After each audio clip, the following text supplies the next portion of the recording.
ಅಲ್ಲ ರೀ, ನಾವಲ್ಲಿ 31 ಜಿಲ್ಲೆಯಿಂದ ಮಕ್ಕಳು ಬಂದಿದ್ದಾರೆ, 800 ಜನ ಮಕ್ಕಳು ಬಂದಿದ್ದಾರೆ. ಕಬಡ್ಡಿನ ನಾವು ಹೋಸ್ಟ್ ಮಾಡಿದ್ವಿ, ಜೂನಿಯರ್ ಕಾಲೇಜ್ ಲೆವೆಲ್ಲಿನ ಟೂರ್ನಮೆಂಟ್ ಅದು ನಾವೇ ಹೋಸ್ಟ್ ಮಾಡಿದ್ವಿ ತುಮಕೂರಲ್ಲಿ.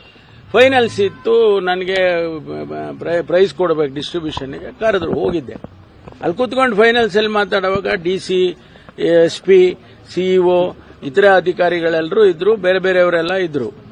ಅಲ್ಲಿ ಯಾರು ಗೆದ್ದಿದ್ದಾರೆ ನೋಡೋಣ ಅಂತ ಮಾತಾಡ್ತಿದ್ರು ಅವ್ರು ಮಾತಾಡ್ತಾರೆ. ನಾನಂದೆ ಹೌದು ಇವ್ರು ಗೆದಿಬಹುದು ಅಂತ. ಅದಾದ್ಮೇಲೆ ಅವ್ರಿಗೆ ನೋಡ್ರಿ ಇವ್ರು ಗೆದ್ದಿ ಅಂತಾರೆ ಹೇಳಿಲ್ವಾ ನಾವು ಅಂತ ಆ ತರ ತಮಾಷೆ ಮಾತಾಡ್ಕೊಂಡು ಬಂದ್ವಿ ನಾವು. ಯಾರೋ ಬೆಟ್ಟಿಂಗು ಏನೋ ನನಗಷ್ಟು ಬುದ್ಧಿ ಇಲ್ವಾ, ನಾನು ಒಬ್ಬ ಗೃಹ ಸಚಿವನಾಗಿ ಬೆಟ್ಟಿಂಗ್ ಮಾಡುವಂತ ಮಟ್ಟಕ್ಕೆ ಹೋಗ್ತೀನಿ ಅನ್ನೋ ಕನಿಷ್ಠ ಜ್ಞಾನ ನನಗೆ ಇಲ್ಲ ಅಂದ್ರೆ ಏನು ಹೇಳೋದು.